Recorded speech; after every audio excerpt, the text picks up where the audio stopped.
प्राचीन समय की बात है। किसी राज्य में महेंद्रादित्य नाम का एक प्रतापी राजा राज्य करता था। उस राजा के दो बेटे थे। बड़े बेटे का नाम सुबल कुमार था और छोटे बेटे का नाम निर्मल कुमार था। राजा महेंद्रादित्य को अपनी चापलूसी सुनना बहुत पसंद था। इसी कारण उसके मंत्री और कर्मचारी सदा राजा की चापलूसी किया करते थे और इस प्रकार वे राजा से अपना काम निकाल लेते थे।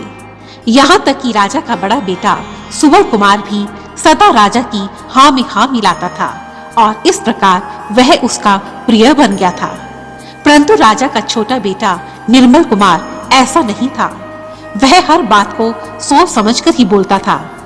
एक दिन सुबल कुमार और राजा के बीच भाग्य से संबंधित किसी प्रसंग पर बातचीत हो रही थी कि तभी राजा का छोटा बेटा निर्मल कुमार भी वहां आ पहुंचा। राजा ने अपने दोनों बेटों से पूछा, मेरे बच्चों, मैं इस राज्य का स्वामी हूँ। इस राज्य की समस्त प्रजा मेरा दिया हुआ ही खाती है। मैं ही यहाँ सबका अन्नदाता हूँ। क्या तुम भी ऐसा नहीं सोचते कि तुम दोनों भी केवल मेरी दया पर ही पल रहे हो और मेरा दिया हुआ ही खाते हो?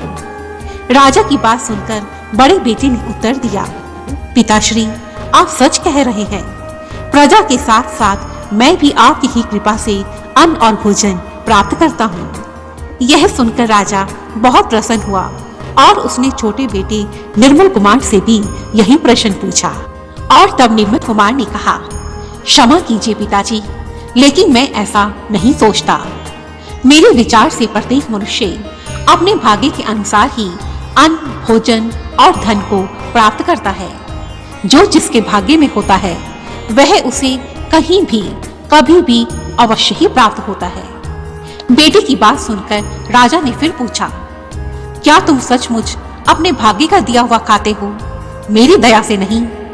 तब छोटे बेटे ने फिर उत्तर दिया, आप मेरे पिता हैं, इसलिए मैं दया और ममता तो आपसे अवश्य प्राप्त करता हूँ, परंतु भोजन तो मुझे अपने भाग्य से ही प्राप्त होता है। छोटे बेटे का यह उत्तर सुनकर राजा का क्रोध सातवें आसमान पर जा पहुंचा। वह क्रोध में भरकर बोला, शैतान, मेरा दिया हुआ खाता है, मेरी दया पर आश्रित है, परंतु गुणगान अपने भाग्य का करता है। ठहर, मैं तुझे अभी इसकी सजा देता हूँ। और तब क्रोध में बिफरते हुए राजा ने एक लोहे का पिंजरा मंगवाया और उसमें राजकुमार निर्मल को बंद करवा दिया और राजकुमार से बोला, अब मैं देखता हूँ इस लोहे के पिंजरे में तेरा भाग्य तुझे कहाँ से खिलाता है। और फिर राजा ने अपने सेवकों को बुलाकर कहा, ले जाओ इस द्रोही को और जंगल के बीचों बीच छोड़ आओ। और राजा के आदेश के अनुसार सेनापति पिंजरे में बंद राजकुमार को एक जंगल में छोड़ आए। राजकुमार ने 1-2 दिन तो भूखे प्यासे गुजार दिए, परंतु तीसरे ही दिन भूख सहन ना करने के कारण वह मूर्छित हो गया और यहीं से भाग्य ने अपना खेल दिखाना आरंभ कर दिया।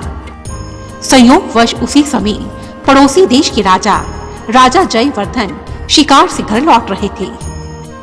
उन्होंने जंगल में पिंजरे में बंद उस राजकुमार को देखा तो दयावश उन्होंने ताला तोड़कर उस राजकुमार को पिंजरे से बाहर निकाला। उन्होंने बेहोश राजकुमार के ऊपर जल की छींटे मारे और राजकुमार को होश आ गया। तब राजा जयवर्धन ने राजकुमार को प्रेम से जल पिलाया, उसे भोजन दिया तथा अपने साथ राजमहल ले गए। रास्ते में राजकुमार ने राजा को अपनी सारी कहानी बता दी। राजमहल में पहुंचकर राजा उस राजकुमार को अपने पुत्र की भांति स्नेह करने लगा और कुछ दिनों के पश्चात अपनी बेटी की शादी उस राजकुमार के साथ करवा दी तथा राजकुमार को उस राज्य का राजा घोषित कर दिया। और इस प्रकार राजकुमार के भाग्य ने उसे एक बंद पिंजरे से निकालकर एक राजा बना दिया। राजा बनते ही उसने अपनी एक विशाल और शक्तिशाली सेना तैयार की। कुछ दिनों के पश्चात ही राजकुमार को अपने दूतों से यह मालूम हुआ कि उसके पिता के राज्य पर किसी पड़ोसी राज्य ने आक्रमण कर दिया है और उसके पिता को बंदी बना लिया है। यह समाचार मिलते ही राजकुमार अपनी विशाल सेना को लेकर वहां पहुंच गया और शत्रु राज्य को वहां से खदेड़ दिया तथा अपने बंदी पिता को उस शत्रु राजा की कैद से मुक्त करवाया। मुक्त होने के पश्चात उसके पिता ने अपने पुत्र को देखा तो आंख गलनी से भर गया। तब राजकुमार ने कहा, देखा पिताश्री, मैंने कहा था ना, सब अपने भाग्य का दिया हुआ ही खाते हैं, कोई किसी का दिया हुआ नहीं खाता। आपने मुझे बंदी बनाया था और आज आपके भाग्य ने आपको एक बंदी बना दिया है और मेरे भाग्य ने मुझे एक पिंजरे से निकालकर एक राजा बना दिया है। हे पिताश्री, जो जिसके भाग्य में होता है वह उसे बंद तालों के अंदर भी प्राप्त हो जाता है। पुत्र की बात सुनकर राजा की आंखों में आंसू आ गए और उन्होंने कहा, पुत्र, तुम सत्य कहते हो, कोई किसी का दिया हुआ नहीं खाता, सब लोग अपने भाग्य का ही खाते हैं। और ऐसा कहकर राजा ने राजकुमार को गले से लगा लिया। दोस्तों, अंत में इस कहानी का यही सार है कि इस संसार में सभी लोग अपने भाग्य के अनुसार ही अन्न और धन प्राप्त करते हैं। इसलिए कभी भी इस बात का घमंड नहीं करना चाहिए कि वह मेरा दिया हुआ खाता है, वह मेरी दया पर पल रहा है। सत्य तो यह है कि उसके भाग्य में यह सब कुछ लिखा हुआ था और तभी वह उसे भोग रहा है। क्योंकि आप कहीं भी चले जाएं, जो कुछ आपके भाग्य में है वह एक दिन आपके पास भागकर अवश्य आएगा। धन्यवाद।